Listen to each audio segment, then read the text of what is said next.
வணக்கம். அன்பார்ந்த அனுக்கிரகம் தமிழ் சேனல் நேயர்களுக்கு ஜெயம்எஸ் சந்திரமௌலியின் பதிவு.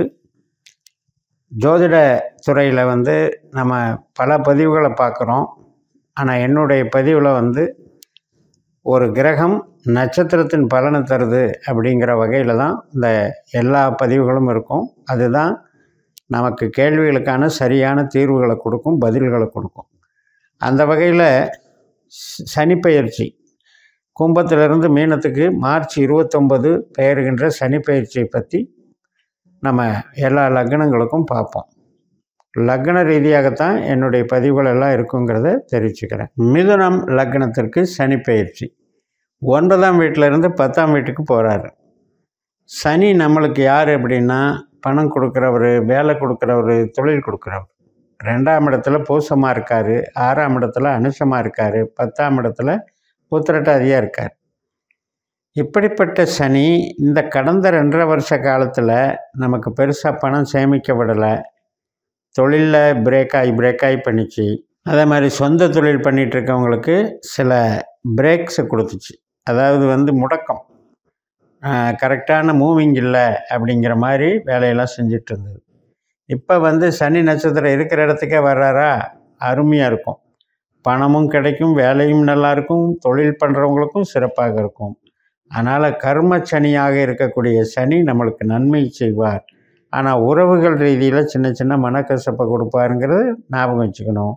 ஆனால் நம்ம ஜாதகத்தின்படி தாங்க எல்லாம் நடக்கும். இப்போ கோச்சாரம் நம்ம என்ன தான் 10ஆம் இடத்துக்கு போயிட்டாலும் நமக்கு திசை நடக்கிறது என்ன திசைன்னு பாருங்கள், அது எந்த பாவத்தை இயக்குதுன்னு பாருங்கள். இப்போ உங்களுக்கு சனி திசையோ புத்தியோ அந்தரமோ நம்மளுக்கு சூட்சுமமோ கூட நடந்துச்சு அப்படின்னா, அது 2ஆம் இடம், 6ஆம் இடம், 10ஆம் இடம் தொடர்பு படுத்தி பாவங்களை இயக்குது அப்படின்னு வரும்போது மட்டும் அது இந்த சனி பயிற்சிக்கு உங்களுக்கு சாதகமாக நல்ல பலன்களை கொடுத்துரும். சரி, வேறு கிரகம் நடக்குது, வேறு திசை நடக்குது அப்படின்னா அந்த கிரகத்தினுடைய கோச்சாரத்தில் பார்த்துக்க வேண்டியதுதான். அதனால் இந்த சனி வச்சுக்கிட்டு நாம் ரொம்ப இது பண்ணக்கூடாது. இருந்தாலும் அந்த 10ஆம் இடத்துல வர்ற சனி எந்தெந்த பாவத்துக்கு நல்லது, எந்தெந்த பாவத்துக்கு கெட்டதுங்கிறத நம்ம பார்க்க இருக்கோம்.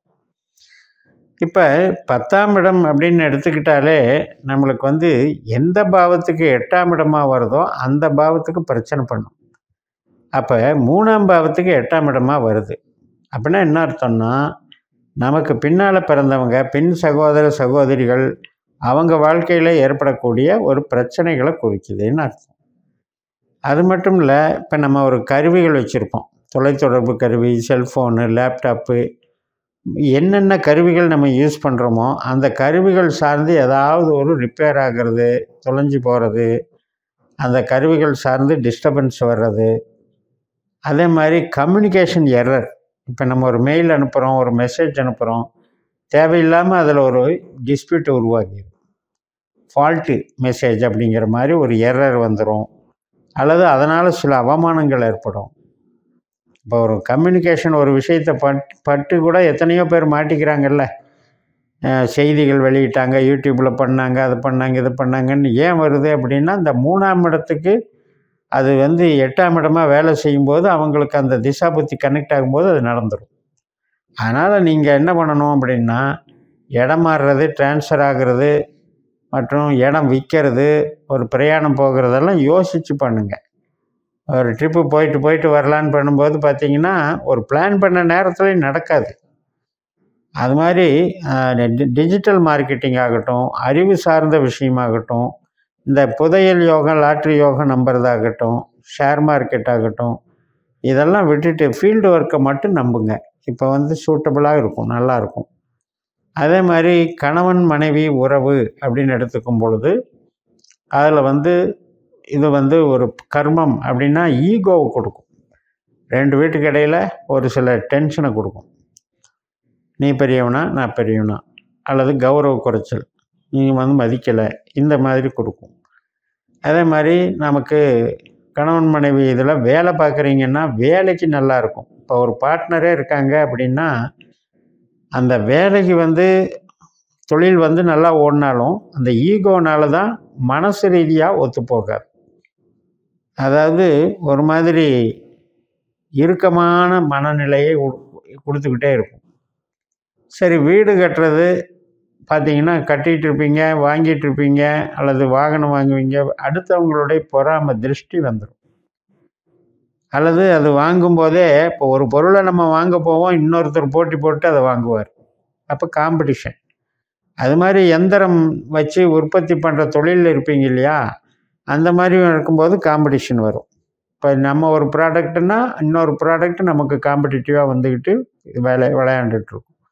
இதெல்லாம் அந்த காம்படிஷனில் வர்றது. குழந்தைகளுக்கு வந்து சின்ன சின்ன சப்போர்ட்டு நம்மளே பண்ணிகிட்டு இருக்கணும். அப்போ தான் கொஞ்சமாவது அவங்களுக்கு இது பண்ணணும். இல்லைன்னா அவங்க அப்படியே சோம்பல் ஆயிடுவாங்க, சோம்பேறித்தனம் ஆயிடுவாங்க. அந்த குழந்தைகள் சம்மந்தப்பட்ட விஷயத்தில் இது பண்ணணும். அதே மாதிரி நீங்கள் ஒரு கமிஷன் வாங்குகிற தொழில் அப்படின்னா ரொம்ப இழுத்து இழுத்து கொடுப்பாங்க. காசு வாங்கிறதுக்குள்ளே போதும் ஆயிடும். அதே நம்ம வந்து ஒரு வேலை பார்க்குறோம், ஒர்க் ஷாப்பில் வேலை பார்க்குறோம், ஒரு ஜாப் ஒர்க்கு பண்ணுறோம், ஒரு இண்டஸ்ட்ரீஸ் சம்மந்தப்பட்டது, ஸ்பேர் பார்ட்ஸ் இண்டஸ்ட்ரீஸு, இரும்பு ஸ்கிராப்பு மற்றும் கன்ஸ்ட்ரக்ஷன் தொழில், அனைத்து விதமான உற்பத்தி சார்ந்த தொழில்.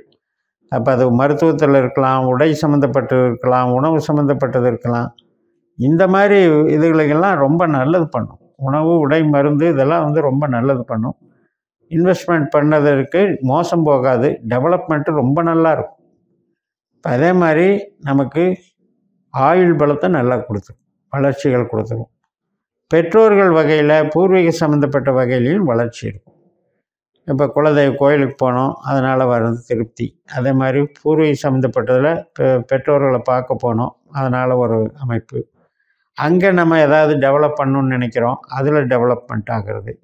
இப்போ சில பேர் ப்ரொஃபஸராக இருப்பாங்க, அதாவது கன்சல்டிங் பிஸ்னஸில் இருப்பாங்க, அல்லது நம்ம வந்து ஒரு மாதிரி போதனா மார்க்கம் இன்ஸ்டியூஷன் நடத்தி சம்பாதிக்கிறது, டிரான்ஸ்போர்ட்டேஜ் லாஜிஸ்டிக் நடத்தி சம்பாதிக்கிறது, இதெல்லாம் இருப்பாங்க. ஸோ அவங்களுக்கெல்லாம் ஒரு வளர்ச்சியை கொடுக்கும். அதே நேரத்தில் நமக்கு வந்து இப்போ மூத்த சகோதரி வகையில் ஏதாவது ஒரு செலவு வந்துடும் அவங்களுக்கு. அது வந்து ஒரு அறிகுறி நம்மளுக்கு. நண்பர்கள் வகையில் கூட அவங்க ஏதாவது ஒரு இடம் விட்டு இடம் போவாங்க, இல்லைன்னா செலவு பண்ணுவாங்க, அந்த மாதிரி பண்ணுவாங்க. இப்போ நம்மளுக்கு வந்து செலவு மூலதனம் பண்ணலாமா அப்படின்னா கண்டிப்பாக பண்ணலாம். நம்ம நினச்சதை விட டபுளாக பண்ணலாம். நம்ம ஒரு 10 லட்சம் இன்வெஸ்ட் பண்ணலான்னு நினச்சிட்டு இருந்தோம், அது 20 லட்சம் 30 லட்சம் பண்ணதுக்கு ஒரு வாய்ப்பை கொடுத்துரும். அதனால் ஏதோ ஒரு விதத்தில் இப்போ ஒரு கடன் கேட்ட வகையில் கிடைக்கிறது, அந்த தொழிலை பலப்படுத்திக்கிறது, இந்த விஷயமெல்லாம் நல்லா நடக்கும். ஆனால் ஹெல்த்தில் கொஞ்சம் கான்சன்ட்ரேஷன் பண்ணிக்கணும். ஆரோக்கியம் என்பது மிக மிக முக்கியம். அது சனி வந்து ஆரோக்கியம் சம்மந்தப்பட்டு வரும்போது ரொம்ப நாள் ட்ரீட்மெண்ட் எடுக்க வச்சுருவார். ஒரு விஷயம் வருது அப்படின்னாலே சின்னதாக ஆரம்பித்தது, ஆனால் பார்த்தீங்கன்னா மாத கணக்கில் ட்ரீட்மெண்ட் எடுத்துகிட்ருக்கேன் அப்படிங்கிற மாதிரி வந்துடும். அது மிதுன லக்னத்தை பொறுத்த வரைக்கும் 8ஆம் வீட்டுக்கும் 9ஆம் வீட்டுக்கும் உடையவர் சனி. அதில் வந்து 6ஆம் வீடுங்கிறது விருச்சிக ராசியாக வேறு இருக்குது. யூரினரி இன்ஃபெக்ஷன் சம்மந்தப்பட்டது, நீர் சம்மந்தப்பட்ட உபாதைகள், அடிவயிறு சம்மந்தப்பட்ட தோல் வியாதிகள், இது எல்லாமே பார்த்துக்கணும். அதே மாதிரி நமக்கு பேசுகிறதுல இஎன்டி ப்ராப்ளம், பேச்சு குரல் வளை சம்மந்தப்பட்டது, இது சம்மந்தப்பட்டதையும் பார்த்துக்கணும். பாதத்தில் வலி, எரிச்சல், இதெல்லாம் பார்த்துக்கணும். அப்போ சனின்னாலே நம்மளுக்கு என்னென்னா கொஞ்சம் நாட்பட்ட நோய், கொஞ்சம் இன்ஃபெக்ஷன் ஆகிறது, இதெல்லாம் பார்த்துக்கணும். இது போக நமக்கு வந்து சனி 10ஆம் இடத்துல 3 நட்சத்திரத்தில் வர்றார். இப்போ குரு நட்சத்திரத்தில் முதல்ல வருவார், பூரட்டாதி 4ஆம் பாதத்தில், மே 28 வரைக்கும் அதில் இருப்பார். அப்போ வந்து நமக்கு ஒரு பார்ட்னர்ஷிப் சம்மந்தப்பட்டது அல்லது நம்ம ஒரு கஸ்டமர் சம்மந்தப்பட்ட விஷயத்தில் ஒரு நல்லது நடக்கும், தொழில் ரீதியாக அங்கீகாரம் கிடைக்கும். சனி நட்சத்திரத்துக்கு வரும்போது பண வளர்ச்சி நல்லாயிருக்கும். புதன் நட்சத்திரத்துக்கு வரும்பொழுது ஒரு வீடு கட்டுறதாகட்டும், நமக்கு வந்து சொந்த பந்தங்களில் நல்ல ஒரு அட்வான்ஸ்டான நிகழ்ச்சிகள் நடக்கிறதாகட்டும், பெருமை, நம்மளுக்கு அந்தஸ்து உயர்றது, கௌரவம் உயர்றது, இப்போ அரசியலில் இருக்கோம், ஒரு பதவி கிடைக்குது, இந்த மாதிரி அது மாதிரியெல்லாம் நம்ம டேலண்ட்டுக்கு தகுந்த மதிப்பும் கிடைக்கும்னு சொல்லி நிறைவு செய்கிறேன். இந்த சேனலை சப்ஸ்கிரைப் பண்ணி ஷேர் பண்ணுங்கள். உங்கள் தனிப்பட்ட ஜாதக பலாபலன்களை என்னுடைய வாட்ஸ்அப் நம்பரில் தொடர்பு கொண்டு பலன் பெறுங்கள். உங்களிடமிருந்து விடைபெறுகிறேன். உங்கள் ஜெயம்எஸ். நன்றி, வணக்கம்.